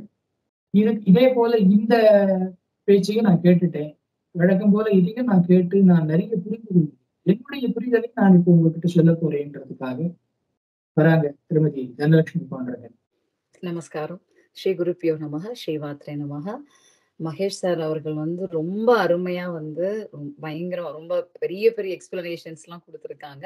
அந்த அளவுக்கு எல்லாம் எனக்கு பேச வராது. ஸோ எனக்கு தெரிஞ்சது நான் ஃபுல்லா அபிராமி அந்தாதியை கத்துக்கிட்டது அப்படின்னு பார்த்தா எங்களோட குருஜி அவங்க கிட்டதான். அதுக்கு ரொம்ப பெரிய நமஸ்காரம்.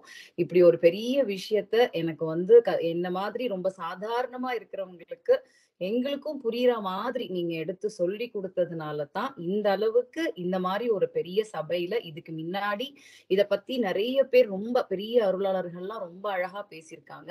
நான் உங்க முன்னாடி மகேஷ் சார் முன்னாடி உங்க முன்னாடி குருஜி முன்னாடி எல்லாம் ஒண்ணுமே கிடையாது. சோ எனக்கு தெரிஞ்ச இந்த விஷயத்த நான் இதுல பகிர்ந்துக்கிறதுக்கு ரொம்ப ஆசை, ரொம்ப சந்தோஷப்படுறேன். முதல்ல அம்பாளுக்கு அனந்த கோடி நமஸ்காரம், குருஜி அவர்களுக்கும் நமஸ்காரம். அதாவது அம்பாள் முன்னாடி நம்ம யாருமே ஒண்ணும் கிடையாது. இதுல இவா பிரிவா அவா பிரிவா இல்லை. உங்களுடைய பார்வை என்னுடைய பார்வைன்னு ஒவ்வொரு பார்வையை தான் இங்க பாக்கணும். அதனால தைரியமா நீங்க என்னுடைய பார்வையினே நீங்க தாராளமா சொல்லலாம். மகேஷ் சார் அவர்களும் குருஜி அவர்களும் ரொம்ப அருமையா பேசியிருந்தாங்க. சோ அது விஷயமா எனக்கு தெரிஞ்சு அபிராமி அந்தாதி எங்களுடைய பார்வையில எப்படி அப்படிங்கறத பத்தி இப்ப கொஞ்சம் பேசலாம். மகேஷ் சார் சொல்லியிருந்தாங்க, எங்க சுத்தினாலும் அபிராமி அந்தாதியில அபிராமி பற்று சிவனை புகழ்ந்து பாடியிருக்கிறார் அப்படின்னு சொன்னார். எங்க திரும்பினாலும் சிவன். எங்க குருஜியும் எங்களுக்கு சொல்லி கொடுத்தது என்னன்னா, நீங்க அம்பாளை கூப்பிடணும்னா நீங்க வந்து அவரை பத்தி புகழ்ந்து பாடுங்க. விஷ்ணு சகஸ்ரநாமம் பாடினா அங்க வந்து நீங்க சொல்லாமலே கூப்பிடாமலே மகாலட்சுமி வந்து வந்துருவா. ஏன்னா வந்து எங்க வீட்டுக்காரர் இப்படி, எங்க ஆத்துக்காரர் இப்படி அப்படின்னு வந்து ஒரு ஆத்துக்காரர் வீட்டுக்காரரை பத்தி பெருமையா பேசும்பொழுது கண்டிப்பாக அங்க வந்துருவாங்க அப்படின்னு சொல்லிட்டு. இததான் வந்து அபிராமி பட்டரும் சரி, நாராயண பட்டத்திரியும் சரி, திருப்புகழ்ல அருணகிரிநாதரும் சரி, எல்லாருமே எழுதினது என்ன விஷயம் அப்படின்னு பாத்தீங்கன்னா, இதுவும் ஒரு கதையா வந்து எங்க குருஜி சொல்லிருக்காரு. அதாவது எங்க குருஜி வந்து வடிவேலு காமெடியில இருந்து எல்லாமே வந்து எக்ஸாம்பிளுக்கு சொல்லி கொடுத்து எங்களுக்கு சொல்லி கொடுத்துருக்காங்க. சோ அத வந்து நாங்க ரொம்ப ஈஸியா எங்களுக்கு புரிஞ்சுக்கிறதுக்கான விஷயங்கள் வந்து நிறைய இருந்தது அவருடைய கிளாஸ்ல. அதுல வந்து பாத்தீங்கன்னா ஒரு மாடு மரம் கதை வந்து அவர் சொல்லுவார். அதாவது ஒரு பையனை வந்து அவங்க டீச்சர் வந்து கட்டுரை எழுதி சொல்ல அனுப்பியிருக்காங்க. நீ வந்து மாடு பத்தி எழுதணும், நீ போப்பா அப்படின்னு சொல்லியிருக்காங்க. இந்த குழந்தை என்ன பண்ணிருக்கான், மாடு நன்றாக பால் கறக்கும், மாடு வந்து இது நிறைய விஷயங்கள் நமக்கு கொடுக்கும், அது வந்து ஆக்சிஜனை வந்து இது பண்றது, டெவலப் பண்றது, அது இதுன்னு என்னன்னோ அந்த குழந்தை படிச்சுட்டு போகுது. கடைசியில பார்த்தா மிஸ் மரத்தை பற்றி எழுதவும் அப்படின்னு சொல்லிட்டாங்க. இந்த குழந்தைக்கு என்ன பண்றதுன்னு தெரியல, என்ன மரத்தை பத்தி எழுத சொல்லிட்டாங்களேன்னு சொல்லி இந்த மாடுடைய குணாதிசயங்கள் எல்லாம் எழுதிட்டு, இந்த மாடு இந்த மரத்தில் கட்டப்பட்டிருக்கிறது, இந்த மரம் வந்து ரொம்ப விசேஷமான மரம் அப்படின்னு சொல்லி முடிச்சுட்டாங்க. இதையே தான் வந்து இவங்க எல்லாருமே பண்ணிருக்கிறது என்னன்னா, எங்க அம்பாள் வந்து பெரியவ, அவதான் வந்து சுப்ரீம், அவளை மிஞ்சி எதுவுமே இந்த உலகத்துல கிடையாது. அவளுடைய கண், அதாவது அவருடைய நெற்றி கண்ணை திறந்து எரித்த மன்மதனை வந்து இவளுடைய கடாட்சத்தினால், அந்த அன்பினால வந்து அது உயிர்ப்பித்து எழுத்திருக்கிறாள். ஒரு விஷயத்தை அழித்ததை கூட உயிர்ப்பித்து எழுத்தது அம்பாளுடைய அந்த கருணை பார்வை அப்படின்னு சொல்லி எல்லா விஷயத்தையும் இவங்களையும் தாழ்த்தாம அவங்களையும் தாழ்த்தாம, இது எல்லாத்துக்குமே காரணம் இவங்க எல்லாம் யாருன்னா பாத்தீங்கன்னா எங்க அம்பாளுக்கு மேலதான், அவங்க அம்பாளுக்கு எல்லாமே உகந்தது வந்து அம்பாள் தான் அப்படிங்கறது வந்து ரொம்ப அழகா வந்து அபிராமி பட்டர் எல்லா விஷயத்திலயுமே சொல்லியிருப்பார். ஒரு விஷயத்திலுமே அந்த பக்தி அப்படிங்கறத வந்து எப்படி பண்ணணும், நாங்கெல்லாம் பக்தி பண்ணது எப்படின்னு பாத்தீங்கன்னா பயத்துலதான் பக்தி பண்ணிருக்கோம். நாங்க இந்த அபிராமி அந்தாதி படிக்கிறதுக்கு முன்னாடி வரைக்குமே நான் சொல்றேன், ஐயோ காலையில வெள்ளிக்கிழமை ஆயிடுச்சு, காலையில எழுந்துக்கணும், உடனே போய் விளக்கேத்தணும், உடனே போய் சாமி கும்பிடணும், இன்னைக்கு சாமி கும்பிடலன்னா சாமி கண்ணு குத்திக்கும், சாமி கோச்சிக்கும். கண்டிப்பா அந்த மாதிரி ஒரு பக்தி வந்து தேவையில்லை அப்படின்னு உணர வச்சது முதல்ல இந்த கிளாஸ் எல்லாம் நாங்க கத்துக்கிட்டது. அடுத்தது அபிராமி பட்டர் வந்து அந்த அன்பு, அந்த காதல், அந்த பக்தி அது எப்படி இருக்கணும் அப்படிங்கிறது. அதாவது ஒருத்தர் மரண பயத்துல இருக்கிறார், மரண பயத்துல இருக்கும் பொழுது கூட அந்த நம்பிக்கை, எப்படிப்பட்ட ஒரு நம்பிக்கை இருந்தா அவர் இவ்வளவு அருமையாக அந்த பாடலை வந்து அந்த அந்தாதிங்கிற ஒரு விஷயத்துக்குள்ள கொண்டு வந்து முடிக்கணும். அந்தாதிங்கிற போது முடிவிலிருந்து ஆரம்பிப்பதுன்னு சொல்லும் பொழுது அவர் முடிவின் எல்லையில இருக்கார். அவரை வந்து அவர் மரண வாசல்ல இருக்கார். எமனுக்காக பயந்து நம்ம வாயில அந்த சமயத்துல கூட இறைவன் நாமம் வரணுங்கிறது தான், அதுக்குதான் நம்ம பழகிட்டு இருக்கணும் எல்லாத்துக்குமே. ஆனா அவர் எப்படி ஒரு நம்பிக்கை வச்சிருந்தா அம்பாள் மேல, எப்படி ஒரு பக்தி வச்சிருந்தா, எவ்வளவு ஒரு அன்பு வச்சிருந்தா, அந்த நிலையிலும் அவர் இவ்வளவு அருமையான ஒரு விஷயத்த நமக்காக கொடுத்திருப்பார் அப்படின்னு சொல்லும் பொழுதே அந்த பக்தி எப்படி இருக்கணும், பயத்துல பக்தி இருக்கக்கூடாது, அன்பாக இருக்க வேண்டும். அந்த ஒரு விஷயத்த வந்து நீங்க என்ன கேட்கணும், பக்தினா முன்னாடி சாமி கும்பிடுறதுனா என்ன கும்பிடுவோம், நம்ம கோயிலுக்கு போவோம், எனக்கு வந்து அடுத்தது ஒரு கார் வேணும், இப்போ ஒரு பைக் வச்சிருக்கேன், அடுத்தது ஒரு கார் இருந்தா பெட்டரா இருக்கும் அப்படின்னு வேண்டிப்போம். இல்ல பசங்களுக்கு கல்யாணம் ஆகணும், இல்ல என் பசங்க கல்யாணம் ஆயிடுச்சா குழந்தை பிறக்கணும்.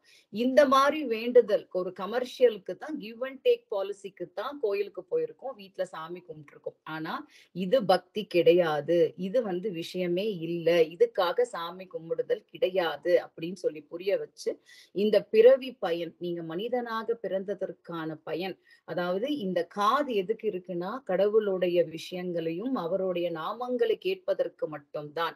இந்த வாய் எதற்கு இருக்கிறது, அதை அவருடைய நாமங்களை சொல்வதற்கு மட்டும்தான். இந்த கண் எதற்கு இருக்கிறது, அவரை மட்டும் பார்ப்பதற்குத்தான். இந்த வாசனை அப்படிங்கிற விஷயம் அவர் பாதத்துல இருக்கக்கூடிய துளசியோ அந்த மஞ்சளோ சந்தனமோ அதை நுகர்வதற்குத்தான் இந்த பிறவி இருக்கிறது.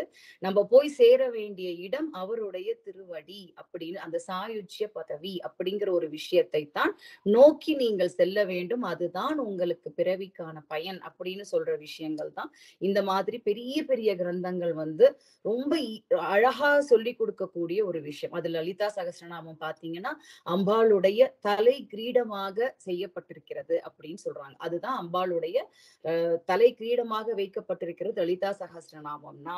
அதோட ஸ்ரீநகர வர்ணனை வந்து அவங்க கழுத்தில் அலங்கரிக்கப்படக்கூடிய அந்த முத்து மாலைகளாகட்டும், நவரத்ன மாலைகளா இருந்தா, இந்த நவாவரண பாடல்கள், அபிராமி அந்தாதி எல்லாம் அம்பாள் கைகளில் அணிந்திருக்கக்கூடிய அந்த ஆபரணத்துக்கு சமம்னு சொல்றாங்க. இந்த மூக்க பஞ்சசத்தின்னு சொல்லக்கூடியது அவர்களுடைய ஒட்டியானம் அப்படின்னு சொல்றாங்க. இந்த மாதிரி ஒரு விஷயத்தையும் அனுபவித்து ரசித்து படிப்பதற்காகத்தான் நம்ம வந்து இந்த பிறவியே நம்ம எடுத்திருக்கணும் அப்படிங்கிறது தான் வந்து என்னுடைய ஒரு தாழ்மையான பார்வை. இதுல நான் பார்த்த விஷயம், அதாவது இதுவரைக்கும் தேவையில்லாத எவ்வளவோ விஷயங்கள் நம்ம படிச்சிருக்கோம். ஆனா தேவையான விஷயங்கள் என்னங்கிறத நோக்கி போறதுதான் இந்த மாதிரி சத்சங், அடியார்களுடைய கூட்டு. நீங்க சொன்ன மாதிரி உலகத்திலே இப்ப கடவுள் வந்து நம்ம முன்னாடி வந்து உங்களுக்கு என்ன வரம் வேணும் அப்படின்னு கேட்டா நீங்க என்ன சொல்வீங்க அப்படின்னு கேட்டா, மோட்சம் வேணும் அப்படின்னு கேட்டா கடவுள் சொல்லுவாராம் அது கூட ரொம்ப கம்மி அப்படின்னு சொல்லுவாராம். அப்ப என்ன வேணும் அப்படின்னு நீங்க கேட்கணும்னா, பகவானையே நம்பி இருக்கக்கூடிய, சதாசர்வ காலமும் பகவானையே நினைத்து கொண்டிருக்கக்கூடிய அடியார்களுடைய சத்சங்கு வேணும் நீங்க கேட்டீங்கன்னா அதை விட வேற எதுவுமே பெருசில்ல உலகத்துல அப்படின்னு சொல்லுவாராம். சோ அதுதான் பாகவதத்திலையும் சொல்றாங்க, பகவத்கீதையிலையும் சொல்லி கொடுக்கிற எல்லா விஷயத்திலையும் அந்த மாதிரி அடியார்களோட சத்சங், இந்த மாதிரி பெரியவங்களோட பேச்சுக்கள் கேட்கறதுக்கு ரொம்ப நம்ம வந்து பாக்கியம் பண்ணிருக்கணும் அப்படிங்கிறது இந்த அபிராமி அந்தாதியில நிறைய பாடல்கள் மூலம் அதுல நான் கத்துக்கிட்டது. அதே மாதிரி இந்த அபிராமி அந்தாதியில இன்னொரு விஷயம் என்னன்னு பாத்தீங்கன்னா, மகா பெரியவரே சொல்லியிருக்கார், லலிதா சகஸ்ரநாமமும் சௌந்தரிய லஹரியும் சேர்ந்தது தான் இந்த வந்து அபிராமி அந்தாதி. இது ரெண்டுத்தையுமே சேர்ந்து படிச்சு இதுக்கு மேல திருமூலர், திருமந்திரம், திருப்புகழ், இந்த மாதிரி பல விஷயங்கள் வந்து இதுல வந்து சேர்க்கப்பட்டிருக்கிறது. எல்லாமே இது ஒண்ணு படிச்சாலே இது எல்லாத்தையும் படிச்சதுக்கான சமம்னு வந்து சொல்லியிருக்காரு. இதுல எனக்கு ரொம்ப பிடிச்ச பாடல் அப்படின்னு பாத்தீங்கன்னா, அதை பத்தி அவர் மகேஷ் சார் அவர்கள் சொல்லிட்டாங்க. இருந்தாலும் என் பார்வையில அந்த பாடல் என்ன அப்படின்னு பாத்தீங்கன்னா, உடைத்தனை வஞ்ச பிறவியை உள்ளம் உருகும் அன்பு படைத்தனை, பத்ம பதயுகம் சூடும் பனி எனக்கே அடைத்தனை, நெஞ்சத்து அழுக்க எல்லாம் நின் அருட்புணலால் துடைத்தனை, சுந்தரி நின்னருள் ஏதென்று சொல்லுவதோ அப்படின்னு சொல்றார். அதாவது உங்க அருள், நீ கருணா ரசா சாகராமா, உன்னுடைய அருளை வந்து நான் வந்து இப்படித்தான் இத்தனூண்டு இவ்வளவு இருக்கு அவ்வளவு இருக்குன்னு சொல்றதுக்கு கூட எனக்கு வந்து அருகதை கிடையாது. அதுக்கு கூட நான் வந்து அடியேன், அதுக்கு கூட வந்து அருகதை இல்லாத ஒரு நிலையில இருக்கக்கூடியவன் நான். இந்த வஞ்ச பிறவியை, இந்த மாயமான பிறவியை வந்து இந்த பிறவி சூழல்ல சிக்க வைக்கக்கூடிய இந்த ஆணவம், கண்மம், மாயை, இந்த மாதிரி இருக்கக்கூடிய இந்த பிறவியை வந்து நீ உடைச்சு பொடி பொடியா ஆக்கணும். அதை உடைச்சு பொடி பொடியா ஆக்கக்கூடிய அந்த தருணத்திலேயே உன் மீது எனக்கு அந்த பக்தி பெருகி பொங்க வேண்டும். அந்த பக்தி எப்படி இருக்கணும்னா, உன்னை விட்டு நான் இப்படி அப்படி எங்கேயுமே அசையவே கூடாது. உன் அடியிலே உன்னுடைய பாதத்துல நான் பிடிச்சு இறுக பற்றி என் தலையில் நான் வைத்துக் கொள்ள வேண்டும் அப்படின்னு சொல்றார். இதையுமே ஒரு கதையில சொல்லுவார். இறைவன் வந்து ஒரு ஃபிஷர்மேன் மாதிரி வந்து அந்த மாயையை வந்து வலை மாதிரி விரிப்பாராம், அந்த தண்ணீரை விரிப்பாராம். அதுல எல்லா மீனும் போய் சிக்கிக்குமா, சிக்கிக்கிட்டு சில மீன்கள் மட்டும் தப்பிச்சுக்குமா. ஏன் சில மீன்கள் தப்பிச்சுக்குதுன்னு இந்த மீன்கெல்லாம் ஆச்சரியமா இருக்குமா. எப்படி நீங்க மட்டும் போய் தப்பிச்சுக்கிட்டீங்க அப்படின்னு சொன்னா, நான் இறைவனோட காலடியில இருக்கேன்டா, அதனால திருப்பி திருப்பி இந்த பிறப்பு இறப்புங்கிற சுழற்சிக்குள்ள நான் வரவே மாட்டேன் அப்படின்னு சொல்லுமா. சோ அந்த மாதிரி இறைவனுடைய காலுக்கடியிலேயே, அவருடைய காலுக்கடியில நம்ம தலையை வைத்து கொண்டு அந்த தலையை எப்படி இருக்கணும்னு சொல்றதுக்கு தான் அபிராமி பட்டர் வந்து அதை சுத்தமாக்கணும் தான், உடைச்சு பொடி பொடியா ஆக்கிடணும் அப்படின்னு சொன்னார். அதுக்குதான் எங்க குருநாதர் வந்து சொல்லுவார், ஃபர்ஸ்ட் வந்து நீங்க தலைய ஷாம்பு எல்லாம் போட்டு வாஷ் பண்ணி வச்சுக்கங்கம்மா, அப்பதான் வந்து இறைவன் வந்து காலை வைப்பாரு அப்படின்னு சொல்லுவார். அந்த ஷாம்பு வாஷ் என்னன்னா, இந்த மாதிரி ஆணவம், கண்மம், மாயை அப்படிங்கிற இந்த விஷயங்கள் எல்லாம் நம்ம தலையில இருந்து அகற்றி அதெல்லாம் சுத்தப்படுத்தி பொடி பொடி ஆக்கினதுக்கு அப்புறமாக அந்த அன்பு, அந்த பக்தி பக்தி எப்படி இருக்கணும்னா பயத்துல வேண்டாம், உன் அன்பாக பெருகி காதலாக கசிந்து உருகி அதுக்கப்புறம் அதை நான் உன்னுடைய பாதத்தில் இறுக பற்றி கொள்ள வேண்டும். உன் அருளாகிய அந்த வெள்ளத்தில் அந்த வெள்ளத்துல என் நெஞ்சில் இருக்கக்கூடிய அழுக்கை எல்லாம் அகற்றி அந்த இடத்தில் நீ குடிகொள்ள வேண்டும் அப்படின்னு சொல்லி ரொம்ப அருமையாக அபிராமி பட்டர் இதுல சொல்லியிருப்பார். இது இது நம்ம எல்லாருமே கடைபிடிக்க வேண்டிய ஒரு இது பாடல் நான் சொல்லுவேன். இது நித்திய பாராயணத்திலே சொல்லணும். ஏன்னா இது மூணுத்தையுமே முக்கியமா எல்லா விஷயத்தையும் பொடி பொடியாக்கி பகவானை நாம் பிடித்து கொள்ளக்கூடிய ஒரு விஷயத்தை சொல்லக்கூடிய விஷயம்ங்கிறதுனால இதை நான் சொல்றவங்களுக்கு கூட நான் சொல்வேன், எனக்கு எந்த பாடல் சொன்னா சரியாகும், என் பிரச்சனை சரியாகும் அப்படின்னு கேட்பாங்க. ஏன்னா சம்சார வாழ்க்கையில பலவித பிரச்சனைகள் இருக்கு. சோ இது எனக்கு வேணும், அது எனக்கு வேணும். இதுல அபிராமி அந்தாதி பாத்தீங்கன்னா ஒரு சூப்பர் மார்க்கெட் மாதிரி, ஒரு வேர்ல்டு வைட் சூப்பர் மார்க்கெட் மாதிரி. நீங்க எது வேணாலும் வாங்கிக்கலாம், எடுத்துக்கலாம், எது வேணாலும் நீங்க பிக் பண்ணிக்கலாம். குழந்தை வேணுமா நீங்க பிக் பண்ணிக்கலாம், கல்யாணம் வேணுமா நீங்க பிக் பண்ணிக்கலாம். சோ இந்த மாதிரி மொத்தத்தையுமே சொன்னா ரொம்ப விசேஷம். ஆனா அதுல இத ரொம்ப சொன்னா ரொம்ப விசேஷம். ஏன்னா திருப்பி நம்ம ஒரு பிறப்புங்கிற ஒரு விஷயத்துக்கே வர வேண்டாமே. அம்பாளுடைய பாதம் நம்ம கிட்ட இருக்கும் பொழுது, அம்பாளுடைய திருவடி நம்ம கிட்ட இருக்கும் பொழுது வேற என்ன வேணும்? வேற எல்லாமே உங்களுக்கு கிடைச்சிரும் இல்லையா? வேற எதுவுமே இது வேணும், உங்களுக்கு என்ன வேணும்? அதாவது அம்மா இடுப்புல இருக்கக்கூடிய குழந்தை எதை பத்தியும் கவலைப்பட வேண்டிய அவசியமே கிடையாது. ஏன்னா அம்மாக்கு தெரியும் அந்த குழந்தைக்கு என்ன கொடுக்கணும் கொடுக்க கூடாதுங்கிறது அம்மாக்கு தெரியும் பொழுது அந்த முழு சரணாகதியை சொல்லக்கூடிய இந்த பாடல் எனக்கு மிகவும் பிடித்த ஒரு பாடல். அடுத்தது பாத்தீங்கன்னா, விரும்பி தொழும் அடியார் விழி நீர் மல்கி மெய்ப்புலகம் அரும்பி ததும்பி ஆனந்தமாகி அறிவிழந்து சுரும்பிற் கலித்து மொழி தடுமாறி முன் சொன்ன எல்லாம் தரும் பித்தர் ஆவர் என்றால் அபிராமி சமயம் நன்றே. இந்த அபிராமி சமயம் நன்றே இத எதுவுமே நான் சொல்லலைனாலும் அபிராமி சமயம் நன்று, அபிராமி சமயம் நன்று, இது மாத்திரம் நான் சொல்லிக்கிட்டே இருப்பேன். இவர் என்னைக்கு குருஜி இந்த பாட்டை எனக்கு எங்க மண்டையில போட்டாரோ அப்பத்துல இருந்து அபிராமி சமயம் நன்று, எங்க போனாலும் அபிராமி சமயம் நன்று. ஏன்?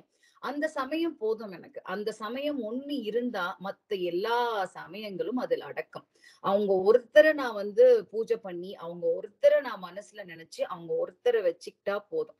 நான் பித்து பிடிச்சு அவங்க பின்னாடி நான் அலைந்த நாள் அது ஒன்றே போதும். அந்த பித்து எனக்கு வந்தாலே வேற எதை பத்தியும் எனக்கு கவலை கிடையாது. வேற எதை பத்தின கஷ்டங்கள் கவலைகள் அப்படிங்கிற ஒரு விஷயமே நமக்கு வரவே வராது. அந்த நம்பிக்கை ரொம்ப முக்கியம். அதாவது ஒரு ஃபுல்லா மழை பயங்கரமா ஒரு ஊர்ல பெஞ்சுட்டு இருக்கு.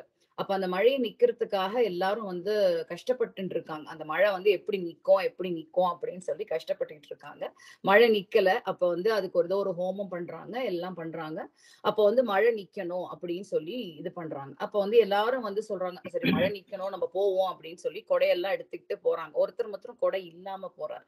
ஏன் அப்படின்னு கேட்டா, எனக்கு தெரியும் மழை நின்னு போயிடும், நாங்கெல்லாம் சாமி கும்பிடுறோம், ஹோமம் வளர்த்துட்டு இருக்கோம், கண்டிப்பா நின்னுடும் அப்படின்னு சொல்லி. சோ அந்த நம்பிக்கை நமக்கு எல்லாருக்குமே இருக்கணும் அப்படின்னு சொல்லக்கூடிய ஒரு அருமையான பாடல் இது. இதையே நாராயண பட்டத்திரி நாராயணத்துல 91வது தசகத்துல 5வது பாடலா பாடியிருப்பார்.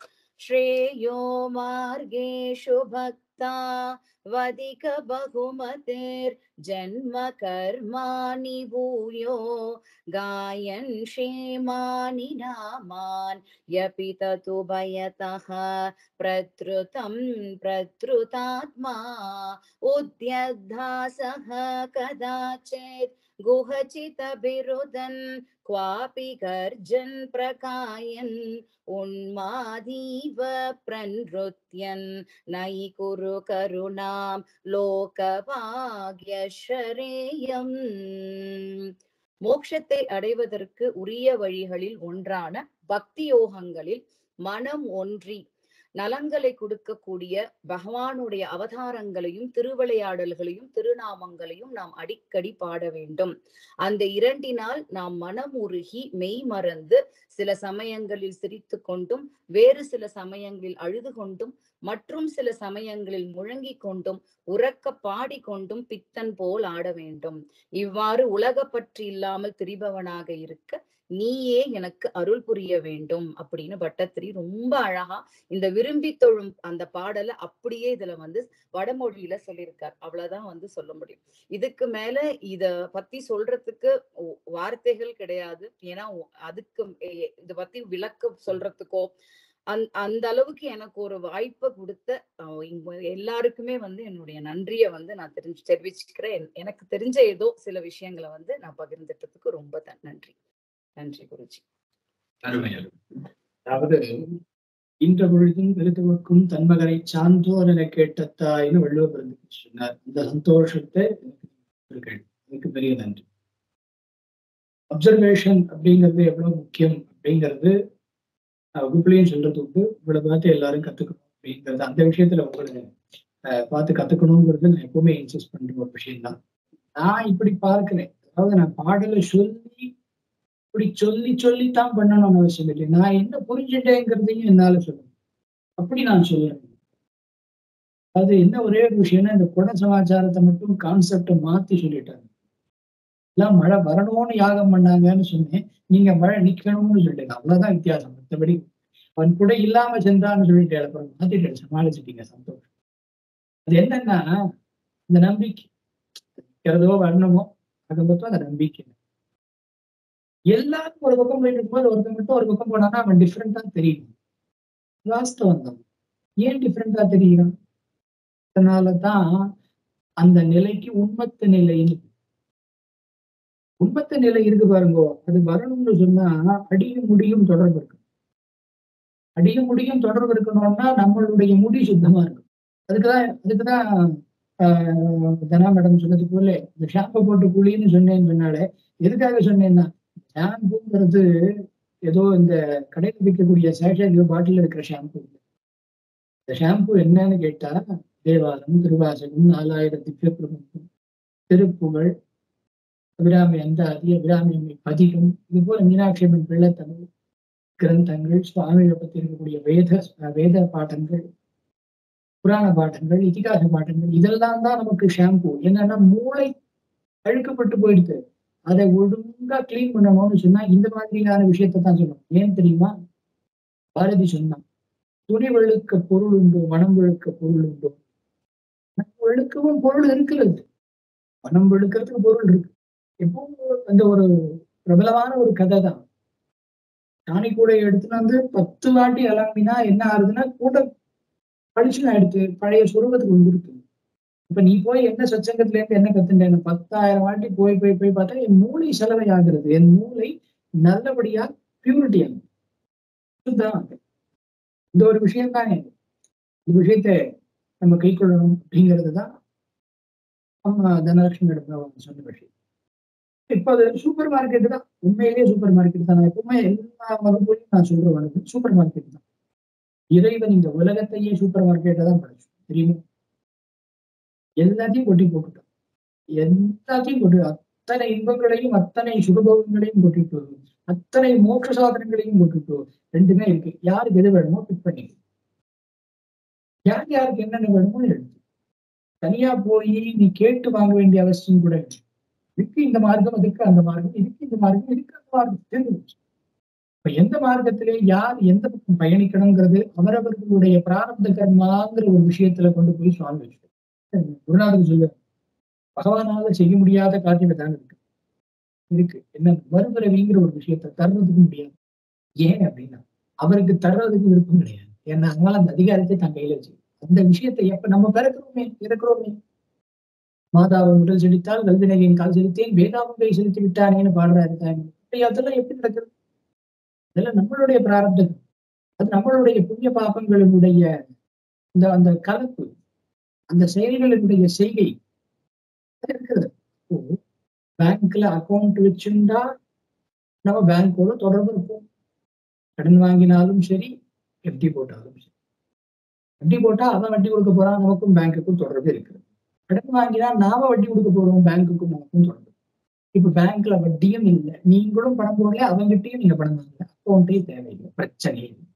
அப்படி எதுவுமே இல்லாத நெல் பேலன்ஸ்டா வரக்கூடிய அந்த தன்மை எப்போ கிடைக்கும்? உடனே கிடைச்சிடுமா? உடனே கிடைச்சிடும்? கண்டிப்பா கிடைக்காது.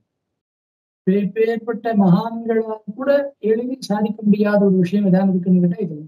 நிறைய மகான்கள் எல்லாம் என்ன சொல்றா, இது வரையும் தான் எனக்கு வருது, இதுக்கு மேல கண்டத்துக்கு மேல என்னால குதிரையை ஏற்ற முடியலன்னு சொல்லி புலம்புகிறாங்க. பட்டினத்தார் பாடலையா, தாய்மானவர் பாடலையா, இங்க வரையும் தான் வருது, இதுக்கு மேல போறதுக்கு தபம் வந்து அடைக்கிறது, உயிர் ஒக்க அடைக்கும் போது உணரமாட்டேன் அப்படின்னு பாடுறாரு. அந்த இடத்துல வந்து நிற்கும், அப்படி வந்து நிக்கணும். ஜல் என்பார் சொல்றாரு விராமர். வெடுங்காலம் வெடுங்கூற்று காலம் வண்டி வெளிவரும் போது வெளி நிற்கவேன்னு சொல்றாரு. எதுக்கு கூப்பிடுறாரு? எனக்கு இன்னைக்கு என்னால கூட முடியுமோ தெரியாது, ஆனா இன்னைக்கே நான் பழகின்றேன். அப்போதைக்கு இப்போதே நமோ நாராயணா என்று சொன்னேன்னு சொல்றாரு. எடுக்கிறார். அதுக்கு எதனால சொல்றாரு தானே பொதுமா அந்த விஷயங்கள் எல்லாம் பாடலை சொல்லி சொல்லுவதுங்கிறது ஒரு கதை. பாடலிலே நான் என்ன புரிந்து கொண்டேன் சொல்றது ஒரு கதை. அந்த விஷயத்திலே நீங்கள் பாராட்டை பெற்று இந்த விஷயத்தை சொல்லு. எதுக்கு இந்த பிறவி அப்படின்னா இதுக்குதான் இந்த வேற இறைநாமத்தை சொல்லாத நாள் நாள் அல்ல, இறைநாமத்தை சொல்லாத நாக்கு நாக்கு அல்ல, இறைநாமத்தை பேசாத வாய் வாய் அல்ல, இறைவனுக்கு சேவை செய்யாத சேவை உடம்பு மனித பிறவி அல்ல. இது இருக்கணும். இது ஒரு விஷயம் இருக்கணும். அதாவது ஒவ்வொரு விஷயத்திலையுமே வந்து பாடல்களுடைய ஆரம்பமே வந்து பாத்தீங்கன்னா அது ஒரு அணிகலமாத்தான் வந்து நிக்கிறது அப்படின்னு சொல்லி. இப்ப ஒவ்வொரு பாடலும் ஒவ்வொரு ஆவரணமாக இருக்கு. தமிழ் அப்படின்னு எடுத்துட்டோம்னா தமிழ் அன்னைக்கு வளையாபதி வளையலாம், குண்டலகேசி குண்டலமாக, இப்படி ஒவ்வொன்னா சொல்றா இல்லையா. சிலம்பு வந்து பாத சிலம்பாக இருக்கிறது அப்படின்னா சிலப்பதிகாரம் சிலம்பா இருக்குன்னு நம்ம வர்ணிக்கிறோமே அழகா தமிழ்ல. தமிழ் அன்னைக்கு அப்படி சொல்றோமே. இப்படித்தானே தமிழ் வேறு அம்பாள் வேறு. எந்த மொழியும் அம்பாள் நல்லா புரிஞ்சுக்கோங்க. எந்த மொழியில் இருக்கக்கூடிய பாஷை பேசுகிறவாளும் எந்த தாய்மொழி பேசுகிறவாளும் இந்த மொழியை புருஷ ரூபத்திலே வர்ணிப்பதே. What is your mother tongue ஆங்கிலத்துல விடுங்க. What is your father tongue அப்படின்னு கேட்கலையே. கேட்கும் போது கூட தாயை பிரதானப்படுத்தி சொல்றது அப்படிங்கிறது நம்ம தேசத்துல மட்டும் இல்லை, விதேசத்துல கூட அது வழக்கத்துல. அப்படி அந்த அற்புதமான தாயை எப்படி கொண்டாடணும்? 2 பேரும் அற்புதமா சொன்னாங்க. அவனை கூப்பிட்டா அவள் வந்துடுவாள். ஒரு வீட்டுல ஒரு டாக்டர், அந்த டாக்டரை வந்து 24 hours யாரா வந்துட்டே இருப்பா, போயிட்டே இருப்பா. நான் வாக்குக்கு மாமி இருக்கா பாருங்க, அந்த டாக்டரோட ஒய்ஃப் இருக்கா பாருங்க, அவளுக்கு ராத்திரியில திடீர்னு ஆனா அது தட்டா கடுப்பாயிடும். சில நேரத்துல கடுப்பாயிடும். யாரா இருந்தாலும் அவளும் பண்ணிட்டு இருக்கு கடுப்பாயிடும். என்ன சும்மா எப்ப பாரு எங்க நாட்டுக்காரர் வந்து கூப்பிட்டே இருக்காரு அப்படிங்கிற மாதிரி என்னைக்காவது சொல்லுங்க. இதுவே 2 பேரும் டாக்டரா இருந்துன்னு வச்சுக்கோங்க, சுச்சுவேஷன் புரிகிறது, நீ கிளம்புதுன்னு சொல்லு. இப்போ இவரை மட்டும் கூப்பிட்டா எங்க ஆத்துக்காரி தனியா இருக்கா திட்டுவா அப்படின்ட்டு இவருக்கு ஓடுறதுக்கு மனசு வந்துடும். அவளை மட்டும் கூப்பிட்டா எங்க ஆத்துக்கார தனியா விட்டு வந்துட்டேன், நான் போய் அவருக்கு சாப்பாடு போடணும்ட்டு இவளுக்கு மனசு வந்துடும். 2 பேரும் சேர்ந்து வந்துட்டா இவர் 2 பேரும் சேர்ந்து பசிக்கிறதா, தூக்கம் வர்றதா, படுத்து தூங்கணும், பேசலாமா பேசுவோம், கதை சொல்ல போறியா சொல்லு, அனுகிரகம் பண்ண போறியா ஏதாவது 2 பேரும் இங்கேயே பண்ணு. இப்ப எல்லாமே நம்முடைய சனாதன தர்மத்துல சொல்லிக் கொடுக்கக்கூடிய விஷயங்கள் எல்லாமே எப்படி இருக்கும்? ஸ்திரத்தன்மையோடு, ஒரு நிச்சயத்தன்மையோடு, நம்பகத்தன்மையோடு, இப்படித்தான் அப்படிங்கிற ஒரு கமாண்டிங்ல வந்து நிக்கிறது அப்படிங்கிறதுதான் யதார்த்தமான விஷயம். ஒரு முடிவிலிருந்து ஆரம்பம்னு சொன்னாங்களே, முடிவிலிருந்து ஆரம்பிக்கக்கூடியது அந்த அப்படின்னு சொன்னாங்க.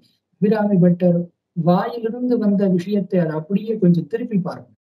அவர் விளிம்பிலிருந்து ஆரம்பித்தது அவருடைய விளங்கும் நினை. அவரை கழுவேற்றம் செய்து விட்டாச்சு. ஒரு கயிறாய் அறிவர்தனம் கயிறை வந்து அறுத்துட்டு வர்றதுக்கு அந்த ராஜாவானவர் அவருக்கு அந்த பர்மிஷன் எல்லாம் கொடுத்தாச்சு. ஒவ்வொரு பாடலா பாட ஒவ்வொரு கயிறா அறுத்துட்டு வருது. சொல்லும் பொழுது ஒரு பாடலில் அந்த மனது ஒன்றும் பொழுது முதல் பாட்டிலேயே வந்திருக்கலாம். முதல் பாட்டிலேயே காப்பு செய்யுளுக்கே வந்துடும். நியாயமா பார்த்தா காப்பு செய்யுளுக்கே வந்திருக்கும். ஏன் வரல? இது ஒரு பெரிய ஒரு கருத்தரங்கமாவே இது வந்து ஒரு பெரிய ஒரு பட்டிமன்றமாவே கூட நடக்கும் சில இடங்கள். ஏன் வரலன்னா ஒரு மனிதன் புறவுலகை சார்ந்து இருக்கும் பொழுது அவனுடைய மனது லயிப்பதற்கு கொஞ்சம் தயம் எடுக்கும். இப்ப நம்ம 1008 நாமா சொல்லு, 108 நாமா சொல்லுன்னா சொல்றோமே, ஏன் ஒரு நாமால சொல்லிட்டு ராமா நமஹா காமாட்சி நமஹா சொல்லிட்டு போக முடியாதா? ஆனா மனது அங்கே நிற்குமா அப்படின்னு கேட்டா எத்தனை பேருக்கு நிற்குங்கிறத கேள்வி. இப்ப நீங்க 1000 நாமா சொல்லும் பொழுது 1000 நாமாவிலும் மனது ஒடுங்குகிறதான்னு கேட்டா ஒடுங்கணும். அதுதான் எல்லா பெரியவர்கள் கேட்கறது. ஒடுங்குறதா அப்படின்னு கேட்டா இல்லை. அப்ப என்ன, 1000ல் ஏதோ ஒரு நாமாவிலே அப்படி போய் லயிக்குமே. பாஸ்கராச்சாரியாருக்கு அப்படித்தானே ஆச்சு. அபர்ணா அப்படிங்கிற போது, அம்மா என்ன கடங்காரனா வச்சுட்டு நீ மட்டும் அபர்ணையா இருக்கீடி அப்படின்னு சொல்லி லயிச்சதனுடைய காரணமாக அவருடைய கடனை அவருடைய மனைவியின் உருவத்துல போய் தீர்த்தாரு. இப்ப லயிப்பதுங்கிறது ஒரு விஷயம் இருக்கு இல்லையா? அதான பாவனைன்னு சொல்றோம். பாவனையோடு அந்த பக்குவத்தோடு பாவனையோடு செய்யக்கூடிய எந்த ஒரு விஷயமும் அற்புதமா இருக்கும் அப்படிங்கிறதுக்கு பெருமைப்பட்டவருடைய வாழ்க்கை ஒரு நல்ல சிறந்த உதாரணம். இந்த உதாரணத்தை தான் அவரவர்களுடைய பார்வையிலே பார்க்க வேண்டும் என்பது அடியனுடைய ஒரு வேட்கையாக இருந்தபடியால இந்த நிகழ்ச்சியை ஏற்பாடு. ரொம்ப அற்புதம், ரொம்ப அருமையா நீங்க இருவரும் உங்களுடைய கருத்தை சொன்னீங்கோ. அதுல வேதத்தில இருந்து தனக்கே உரித்தான பாணியிலே வேதம் இதை சொல்றது, வேதத்துல இந்த ஸ்லோகம் இருக்கு, வேதத்துல இந்த வாக்கியம் இருக்கு, இது இதோடு ஒத்து போறது அப்படின்னு அவரும் அற்புதமா சொன்னார். நீங்களும் உங்களுக்கு இது முதல் மேடை, அற்புதமான ஒரு வாய்ப்பை சரியாக பயன்படுத்துவீர்கள்னே சொல்லுவேன். முதல் மேடையாக இருந்தாலும் பயப்படாம தைரியமா நீங்க அற்புதமா உங்களுடைய புரிதலை சொன்னதுக்கு உங்களுக்கும் வாழ்த்துக்கள். மீண்டும் ஒரு சமயம் இதே போல அற்புதமான நிகழ்ச்சிகளை உங்களை சந்திப்போம். இன்னும் நிறைய கருத்துக்களை நாம் மேற்கொண்டு பகிர்ந்து கொள்வோம் என்று சொல்லி இருவருக்கும் அடியனுடைய அபூர்வமான வாழ்த்துக்களையும் நன்றிகளையும் தெரிவித்துக் கொள்கிறேன்.